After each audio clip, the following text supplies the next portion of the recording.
السلام علیکم ورحمۃ اللہ۔ محترم غلام مصطفیٰ جاوید ایڈمن صدائے اسحاق گروپ کی طرف سے ایک سوال موصول ہوا ہے۔ وہ پوچھتے ہیں کہ کیا کوئی شخص اپنی مردہ بیوی کو غسل دے سکتا ہے، نیز وہ اسے دفن بھی کر سکتا ہے؟ اس سوال کے دو حصے ہو گئے۔ پہلے حصے کا جواب یہ ہے کہ کوئی بھی مسلمان اپنی مردہ بیوی کے جسم کو غسل نہیں دے سکتا، کیونکہ جو ہی وہ بیوی مر جاتی ہے اس کا اپنے خامن سے رشتہ ختم ہو جاتا ہے، اسی لمحے ختم ہو جاتا ہے، وہ اس کے لیے اجنبی ہو جاتا ہے۔ تفصیل سے بات انشاءاللہ پھر کبھی کریں گے، آج مختصر حوالے پیش کرتے ہیں۔ اس سلسلے میں جو لوگ کہتے ہیں کہ خاوند اپنی بیوی کو غسل دے سکتا ہے، وہ تین روایات پیش کرتے ہیں۔ پہلی روایت وہ یہ پیش کرتے ہیں جسے امام حاکم نے اپنی المستدرک میں نقل کیا ہے، اور وہاں نمبر ہے 4768۔ امام حاکم لکھتے ہیں کہ جب سیدہ فاطمہ رضی اللہ تعالی عنہ وفات پا گئیں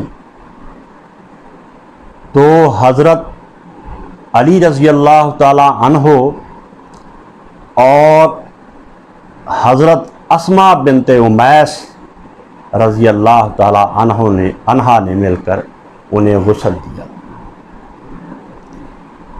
یہ روایت پیش کرتے ہیں۔ یہ روایت اگر صحیح ہو جاتی تو مسئلہ حل ہو جاتا، مگر یہ روایت صحیح نہیں ہے۔ اس میں دو خرابیاں ہیں۔ ایک تو یہ منکر ہے، ایک تو یہ روایت منکر ہے، اور امام بہقی نے ان لوگوں کا رد کیا ہے جو اسے صحیح کہتے ہیں اور اس سے یہ مسئلہ نکالتے ہیں۔ امام بہقی فرماتے ہیں کہ اللہ کے بندو، سوچو، اسلامی تاریخ پر نظر رکھو کہ اسماء بنت امیس کا حضرت فاطمہ سے کیا تعلق تھا۔ جب حضرت فاطمہ وفات پا گئیں اس وقت اسماء بنت امیس کا حضرت علی سے کیا تعلق تھا؟ اللہ کے بندو، اس وقت اسماء بنت امیس رضی اللہ تعالی عنہا حضرت ابو بکر صدیق کی بیوی تھی۔ جب سیدہ فاطمہ کا انتقال ہوا، اللہ کے بندو، اسماء بنت امیس اس وقت حضرت ابو بکر صدیق کے نکاح میں تھی۔ اللہ کے بندو، امام بخاری نے واضح طور پر لکھا ہے کہ جب حضرت سیدہ فاطمہ انتقال کر گئیں تو ان کے انتقال کی اطلاع حضرت ابو بکر صدیق کو نہیں دی گئی۔ امام بخاری نے کھلے لفظوں میں لکھا ہے کہ ان کے جنازے کی اطلاع حضرت ابو بکر صدیق کو نہیں دے گی۔ تو یہاں امام بہقی نقطہ اٹھاتے ہیں کہ اگر وہ ان کی بیوی کو بلایا جاتا، وہ حضرت علی کے ساتھ مل کے غسل دیتی، تو وہ یقیناً جا کے اپنے خامد حضرت ابو بکر کو بتاتی کہ اس فاطمہ فوت ہو گئی اور میں غسل دے کے آئی۔ اسماء بنت امیس کا نہ اس وقت حضرت علی سے کوئی ناطہ تھا اور نہ سیدہ فاطمہ سے کوئی ناطہ، وہ حضرت ابو بکر کی بیوی تھی۔ اور دوسری اس میں خرابی یہ، اس میں دو مجہول راوی ہیں۔ ایک ام جعفر ہیں جن کا کوئی پتہ نہیں، وہ مجہول ہے۔ ایک عون بن محمد ہے، یہ دونوں مجہول ہیں، ان کے حالات نہیں مل سکتے۔ یہ ایک ردی روایت ہے، یہ منکر روایت ہے۔ دوسری وہ روایتوں کی طرح یہ وہی اس آدمی اس روایت کو صحیح کہے گا جس کو اسلامی تاریخ کا علم ہی نہیں ہے کہ کون سا واقعہ کب ہوا اور کہاں ہوا اور کیسے ہوا۔ اور دوسری روایت وہ یہ پیش کرتے ہیں جسے حضرت امام ابو داؤد نے نقل کیا ہے، اور وہاں نمبر ہے 3215۔ حضرت عائشہ رضی اللہ تعالی عنہا بیان کرتی ہیں کہ جس مسئلے کا ہمیں بعد میں پتہ چلا، اگر پہلے پتہ چل جاتا تو رسول اللہ صلی اللہ علیہ وسلم کو غسل پھر بیگانے لوگ نہ دیتے، یعنی ان کے خاندان کے نہ دیتے، ہم یعنی ان کی بیویاں دیتی۔ اگر یہ مسئلہ جس کا بعد میں پتہ چلا ہمیں پہلے پتہ چل جاتا تو رسول اللہ کی بیویاں رسول اللہ کو غسل دیتی۔ یہ بات کہہ رہی ہیں سیدہ عائشہ، مگر یہ روایت بھی صحیح نہیں ہے، اس میں کئی خرابیاں ہیں، اور بڑی خرابی یہ ہے کہ محمد بن اسحاق مدلس ہے۔ تیسری روایت یہ پیش کی جاتی ہے کہ ایک دن رسول اللہ صلی اللہ علیہ وسلم اپنے گھر تشریف لائے، بقیع سے جنازہ پڑھ کے، سیدہ عائشہ رضی اللہ تعالی عنہا کی طبیعت خراب تھی، تو آپ نے فرمایا عائشہ تمہارا کیا جائے گا، یعنی اگر تو فوت ہو گئی تو تیرا کیا جائے گا، میں تمہیں غسل دوں گا، میں کفن کا انتظام کروں گا، میں جنازہ پڑھوں گا اور میں دفن کروں گا۔ یہ روایت بھی صحیح نہیں ہے، اس میں کئی خرابیاں ہیں، اور ان خرابیوں کو مد نظر رکھتے ہوئے شیخ ناصر الدین البانی نے بھی اسے ضعیف کہا ہے، اور علامہ زبیر علی زئی صاحب نے بھی اس کو ضعیف کہا ہے۔ تفصیل دیکھی جا سکتی ہے ابن ماجہ 1465 کے حاشیہ میں زبیر علی زئی صاحب نے اس کو ضعیف کہا ہے۔ تینوں روایات پیش کی جاتی ہیں، تینوں ضعیف ہیں، بہت کمزور ہیں، پوسٹ مارٹم آپ کے سامنے آ گیا۔ اب جو مسئلہ انہوں نے کہا ہے کہ دفن، ہاں خاوند اپنی بیوی کو کندھا دے سکتا ہے، اس کا منہ دیکھ سکتا ہے اور اس کو قبر میں اتار سکتا ہے، صرف اس کے ننگے بدن کو نہیں چھو سکتا۔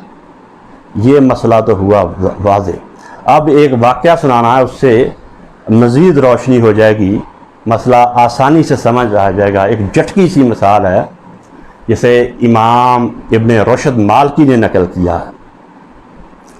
امام ابن رشد مالکی نقل کرتے ہیں ایک واقعہ کہ ایسے ہوا کہ ایک حنفی عالم کا اور ایک مولوی صاحب کا آپس میں اسی بات پہ بحث مباحثہ ہے۔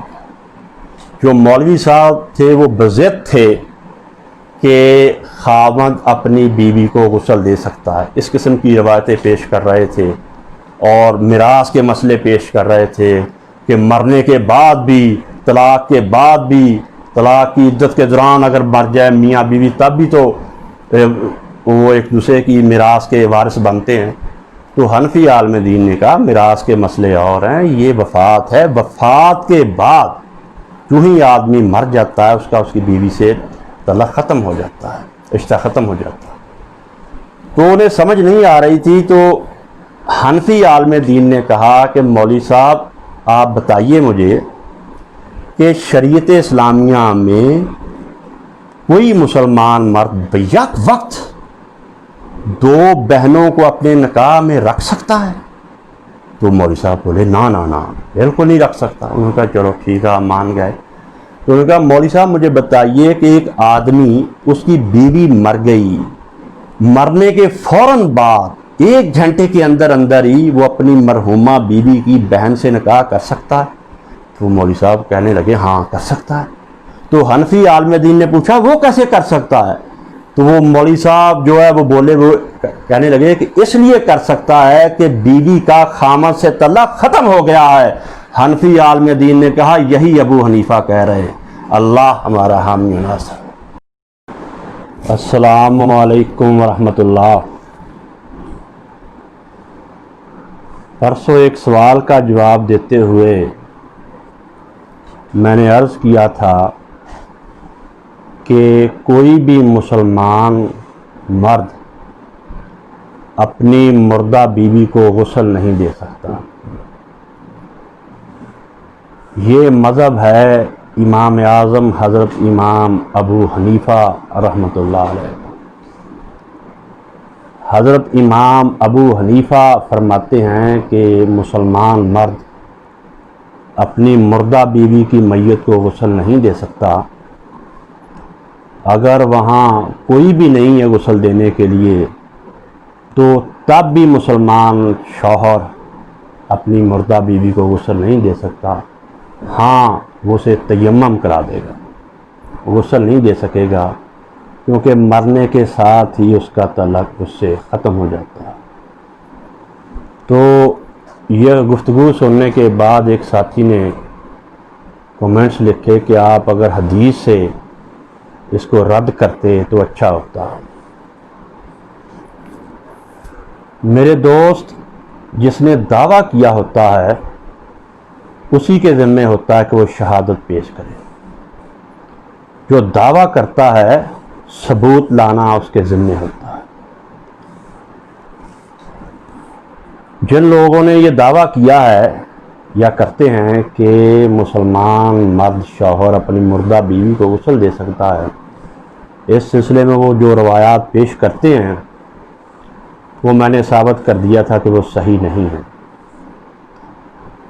انہوں نے ثبوت کے طور پر جو پیش کیا کہ حضرت اسماء بنت امیس اور حضرت علی نے سیدہ فاطمہ خاتون جنت کو غسل دیا تھا, وہ روایت ضعیف بھی ہے, منکر بھی ہے, اس میں کئی خرابیاں ہیں. اس روایت کو ردی کہنا بھی ردی کی توہین ہے.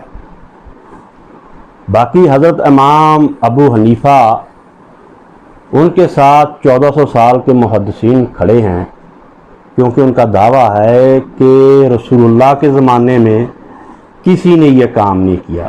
یعنی کسی بھی مسلمان مرد نے, مسلمان شوہر نے اپنی مردہ بیوی کو غسل نہیں دیا, نہ رسول اللہ کے زمانے میں, نہ صحابہ کے زمانے میں, نہ تابعین کے زمانے میں, نہ تبع تابعین کے زمانے میں.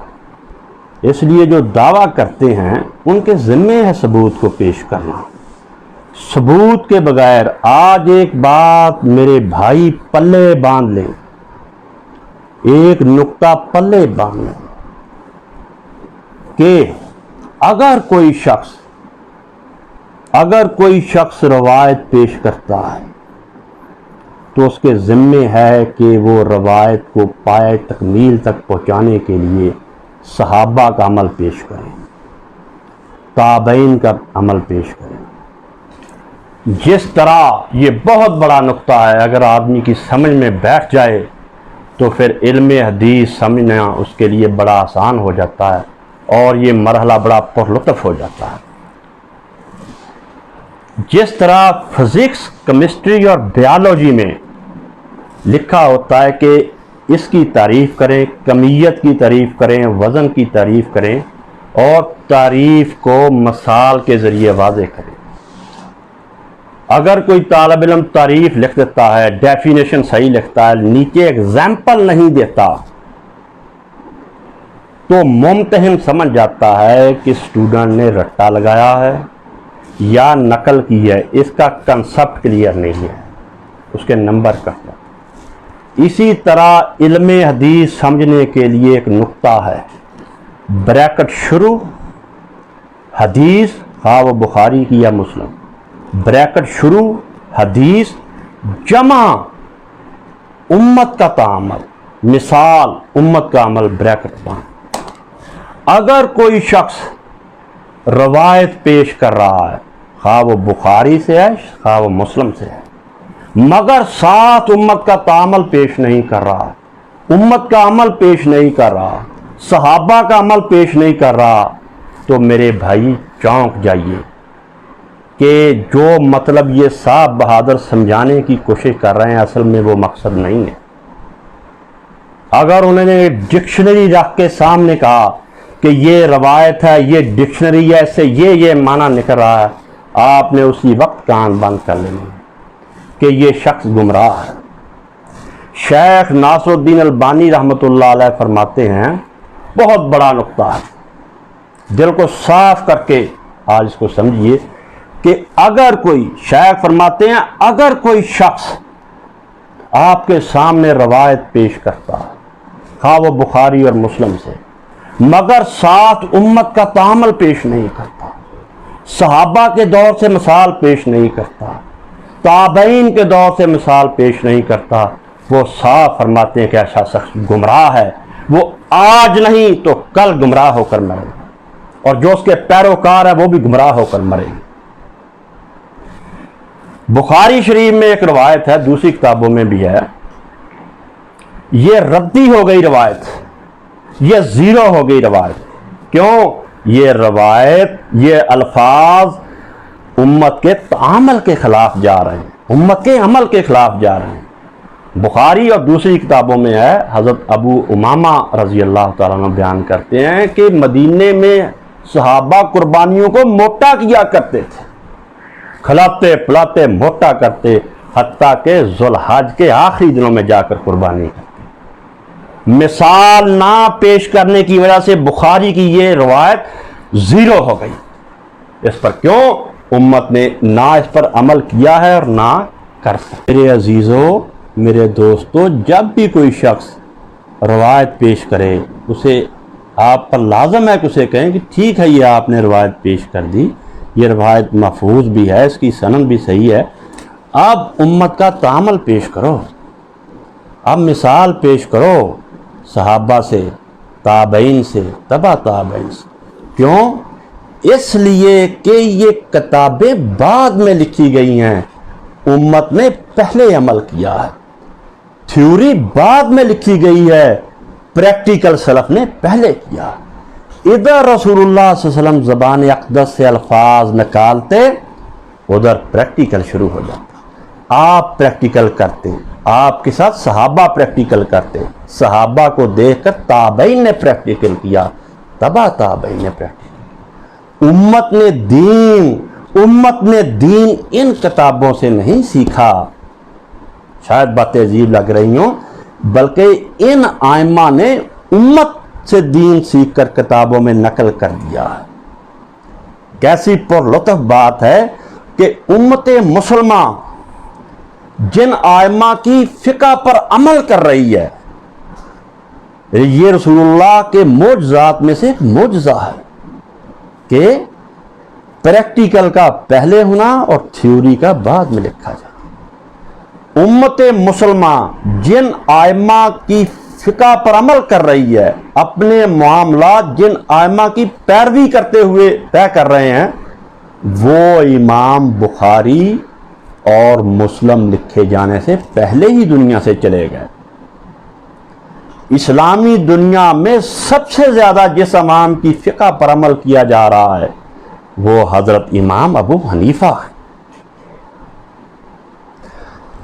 3/4 مسلمان حضرت امام ابو حنیفہ کی فقہ پر عمل کر رہے ہیں۔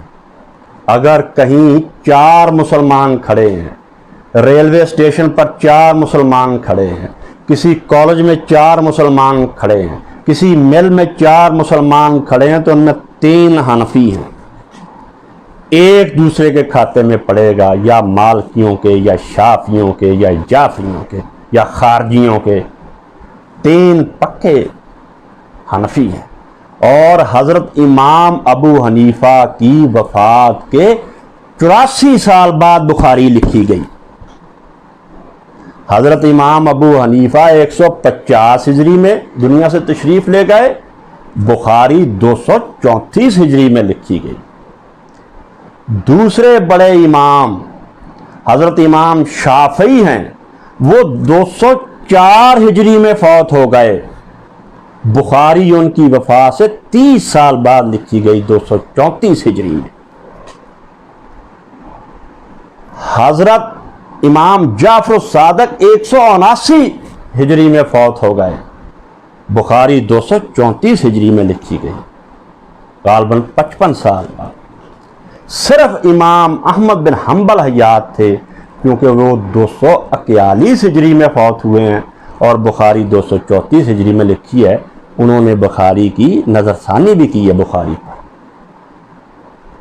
تو ثابت یہ ہوا کہ رعب نہیں ڈالنا، ہمیں پتہ ہے کہ علم حدیث کیسے ترتیب ہوا ہے، کس سن میں ہوا ہے، کون سی روایت، کون سی حدیث کس سن ہجری میں بیان کی گئی ہے۔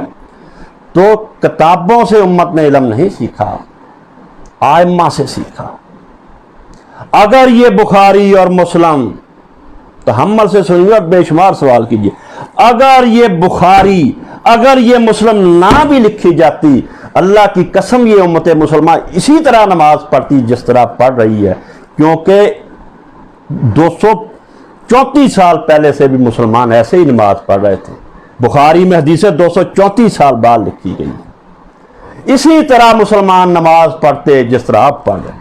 بخاری مسلم نہ بھی لکھی جاتی، مسلمان اسی طرح حج کرتے جس طرح آج کر رہے ہیں۔ بخاری اور مسلم نہ بھی لکھی جاتی، مسلمان اسی طرح قربانی کرتے، اسی طرح تجارت کرتے۔ تو اس لیے میں نے آج آپ کو ایک اصول بیان کر دیا، جس طرح فزکس، کیمسٹری اور بیالوجی میں ہے کہ بریکٹ شروع حدیث جمع امت کا تعامل شیخاں پیش کرو، بریکٹ بند، ورنہ ہمیں یہ نہ بتاؤ کہ یہ روایت ہے بخاری کی اور یہ ڈکشنری ہے، ڈکشنری کے معنی سے یہ معنی بھی نکل رہا ہے، یہ معنی بھی نکل رہا ہے، یہ معنی بھی نکل سکتا ہے۔ جو معنی حدیثوں سے نکلنے تھے نکل چکے ہیں، جو مسئلے حدیثوں سے نکلنے تھے نکل چکے ہیں۔ ہم ہیں سلفی، اس بات پہ ہمیں ناز ہے، ہم نے سلف کا عمل لینا ہے، ہم نے صحابہ کا عمل لینا ہے۔ ہمیں ویسے سمجھاؤ جب رسول اللہ نے حدیث بیان کی، جو سامنے رسول اللہ کے اسٹوڈنٹس بیٹھے ہوئے تھے، اصحاب النبی بیٹھے ہوئے تھے، ہمیں ان کا فہم ہمارے دماغوں میں اتارو کہ رسول اللہ کی حدیث کو انہوں نے کیسے سمجھا، ڈکشنری لکھنے والوں سے نہیں ہم سمجھے۔ تو میرے بھائی یہ باتیں کلیے آپ کے ذہن میں آ گئے، اس لیے جو کہہ رہے ہیں کہ غسل دینا چاہیے یا دے سکتا ہے، وہ عمل پیش کریں کہ کس نے اپنی بیوی کو دیا عمل۔ ہمارے گاؤں میں تو 150 سال سے میں نے پوچھا، کسی بندے نے بھی ایسے کریں، کسی ملے گا ہی نہیں کوئی، نہ کتابوں میں، نہ گلیوں میں، نہ بازاروں میں۔ سچا مسئلہ وہی ہے جو حضرت امام ابو حنیفہ کا ہے، جن کی عزت کا یہ عالم ہے کہ 3/4 مسلمان 1200 سال سے ان کی فقہ پر عمل کر رہے ہیں۔ مولانا اسحاق صاحب کے بقول جتنا کام فقہ حنفی پر ہوا ہے، دوسروں کا اس کے برابر رائی جتنا کام بھی نہیں ہوا۔ فرمایا کرتے تھے کہ یہ بچے ہیں جو کہتے ہیں کہ ابو حنیفہ نے یہ کیا، فقہ حنفی نے یہ کیا، وہ اللہ کے بندوں، فقہ حنفی میں کتابیں لکھی گئی ہیں۔ فرمایا کرتے تھے کہ ایک ایک کتاب پر 6 حاشیے چڑھے ہیں، وہ ایماندار لوگ تھے۔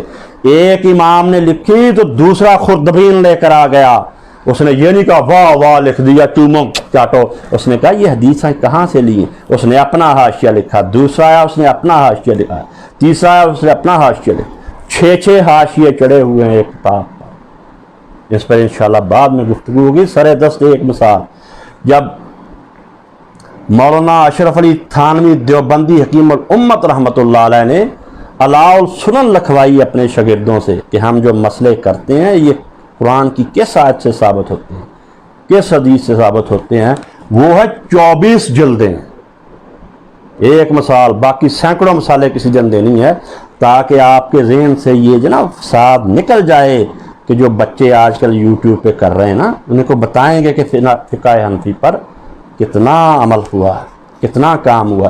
تو حکیم الامت نے 24 جلدیں لکھوائیں، ایک ایک جلد کا وزن تقریباً 7-7 8-8 کلو ہے، بڑے سائز کی، بازو تھک جاتے ہیں پڑھتے ہوئے۔ تو جب 24 جلدیں لکھی تو ہمارے شہر کے شیخ ارشاد اللہ قصری صاحب نے وہ کتاب پڑھی، خردبین لگائی اور کتاب لکھی علاء السنن فی المیزان۔ علاء السنن فی المیزان لکھی، چھوٹے صفحے کی، چھوٹے سائز کی کتاب ہے، زیادہ سے زیادہ 250 صفحے کی کتاب ہے۔ تو میں نے شیخ سے کہا شیخ آپ نے 24 جلدیں پڑھی، خردبین لگائی، یہی آپ کو باتیں ملی کہ فلاں راوی کو فلاں نے کمزور کہا ہے، فلاں راوی کو فلاں راوی نے کمزور کہا ہے، فلاں عالم نے فلاں روایت کے بارے میں یہ گفتگو کی ہے، تو آپ تو کوئی مسئلہ آپ بتاؤ، مسئلہ آپ بیان کریں کہ ان کا یہ مسئلہ غلط ہے۔ گو کہ میں بہت سے مسائل ویسے نہیں عمل کرتا جیسے فقہ حنفی میں ہے، لیکن حضرت مولانا جب سمجھا گیا کہ بیٹا بڑا کام ہوا فقہ حنفی پر، اور دوسرے فقہا بھی جب کہیں سے نہیں ملتا تو کہتے ہیں حنفیوں کی کتابیں دیکھو، رد المختار دیکھو، شامی دیکھو، عالمگیری دیکھو، مسئلہ مل جائے گا۔ اللہ ہمارا حامی